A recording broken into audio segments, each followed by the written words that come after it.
Bonjour à toutes et à tous, alors nous voici réunis pour une nouvelle vidéo de Bridge. Nous allons aujourd'hui travailler sur cette donne. Alors, conservons nos bonnes habitudes et encore une fois, avant de mesurer la force de notre main avec les points d'honneur, constatons que nous avons une main régulière. En effet, la répartition de notre main est 4, 4, 3, 2. 4 carreaux, 4 trèfles, 3 cœurs, 2 piques. Comptons désormais nos points d'honneur. Alors pour rappel, un as vaut 4 points d'honneur, et un roi vaut 3 points d'honneur, une dame 2, et un valet 1. Ici nous avons donc 4 et 4, 8, 8 et 4, 12, et 1, 13, et 2, 15, et 1, 16. Nous avons donc 16 points d'honneur. Alors, passons aux enchères. C'est à nous de commencer de parler. Eh bien, lorsque nous avons 16 points d'honneur et une main régulière, nous aurons donc de 1 sans atout. Donc 1 sans atout. Voilà. Alors Ouest, que va-t-il faire? Ouest passe. Et Nord nous propose 2 trèfles. Alors, c'est une convention. On étudiera effectivement, comme j'ai déjà dit précédemment, les conventions plus tard. Eh bien, on va répondre 2 carreaux pour lui indiquer que l'on n'a pas de majeur quatrième. Alors les majeurs quatrièmes, c'est des majeurs, c'est cœur et pique. Donc là, qu'est-ce qu'il nous répond? Eh bien, il nous répond une manche à 300 atouts.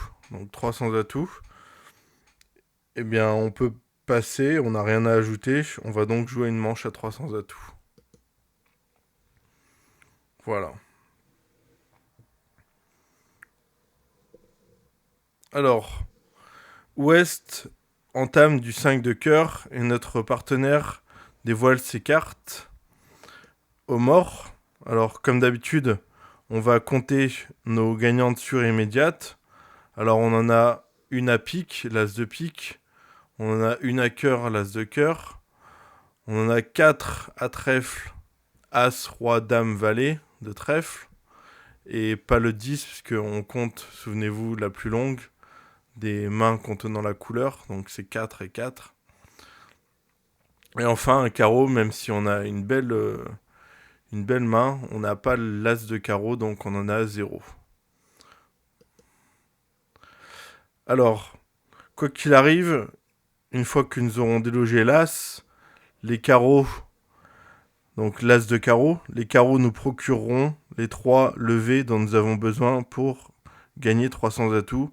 Puisque pour rappel, pour établir notre contrat, nous devons faire 9 levées, car c'est un contrat 300 atouts.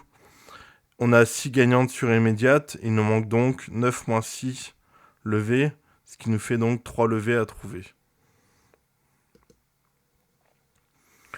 Alors ici, on peut se poser une question, quelle carte du mort appelons-nous sur l'entame du 5 de cœur? Eh bien entendu, la dame. Passons à la dame à la volée, car c'est notre unique chance de disposer d'un second arrêt dans la couleur d'entame. Donc la dame. Hop. Ici, on va s'emparer du roi. On va s'emparer du roi de cœur. Parce que, en fait, il ne faut pas céder à un mauvais réflexe consistant à laisser passer le roi de cœur. En effet, toutes les cartes inférieures au 5, donc le 4, le 3 et le 2, étant visibles, on peut aisément déduire que les cœurs adverses sont répartis 4-4. D'autre part, ne pas capturer le roi de cœur laisserait à est, l'opportunité de contre-attaquer à pique. Nous verrons un peu plus tard, il est effectivement le roi de pique, même si on a l'as de pique. Donc jouons, donc as de cœur. Alors maintenant, ce qu'on va faire, c'est qu'on va essayer de déloger l'as de carreau. Alors on a roi 19 de carreau, dame valet, 8-7 de carreau qui sont toutes des cartes équivalentes. Donc on peut jouer le 7 de carreau sur le 9 de carreau. Voilà, donc là il n'a pas été délogé. On peut jouer le 10 de carreau, le 8 de carreau.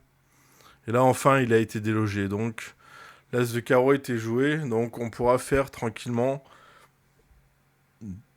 nos 2 carreaux.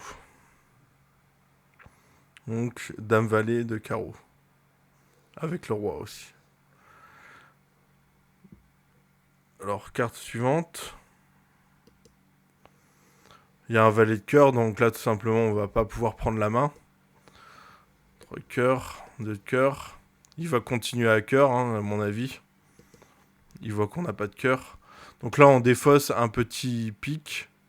Parce que les piques, on fera que l'as de pique. Donc on défausse. Et là, on est obligé de fournir le 4 de cœur. Et là, on continue à défausser. Attention, c'est la dernière levée qu'on peut perdre. Ensuite, on peut plus en perdre. On peut plus perdre de levée. Voilà, donc le roi de pique. Donc tout de suite, on plonge de l'as. Et on remporte la levée. Alors maintenant, ce qu'on va faire, c'est qu'on va faire le valet de carreau sur le roi de carreau. Puis on va revenir dans ma main pour faire la dame de carreau. Donc valet de carreau. Pris par le roi de carreau. Et maintenant, on veut revenir dans ma main. Donc on va jouer le 2 de trèfle sur l'as de trèfle. Voilà, et maintenant on peut jouer tranquillement notre dame de carreau. Et défausser notre pique perdant. Voilà, maintenant on continue. Et on va remporter toutes les dernières levées.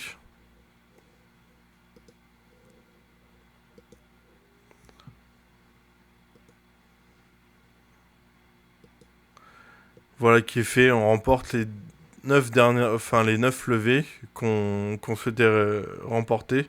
Donc on a bien effectué notre contrat, on a bien fait nos 9 levées. Et pour conclure sur cette vidéo, j'aimerais donner un principe, c'est que l'analyse de la carte d'entame fait partie des procédures à mettre systématiquement en œuvre à la première levée, particulièrement à sans atout. Quand cette carte est de valeur au moins moyenne, il faut se référer à la règle de 11.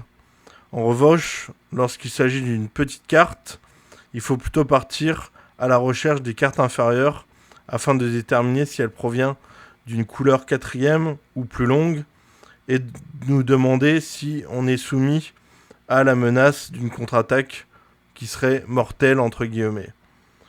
Donc voilà pour le principe et j'espère que cette vidéo vous aura plu et cette donne également, ça vous sera utile. Et je vous dis à très bientôt. Au revoir.